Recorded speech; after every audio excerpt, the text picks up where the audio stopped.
Greetings from Cabos and Lucas. I have been daydreaming about visiting Flora Farms Farm Bar for a few years now.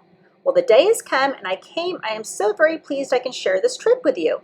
I finally tried their highly rated cocktails, not to mention the beautiful grounds that had lush hibiscus flowers and some natural wildlife.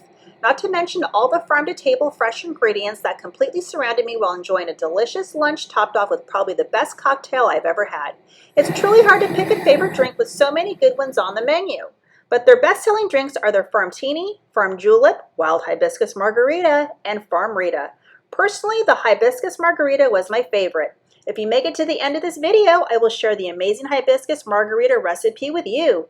Thanks for watching.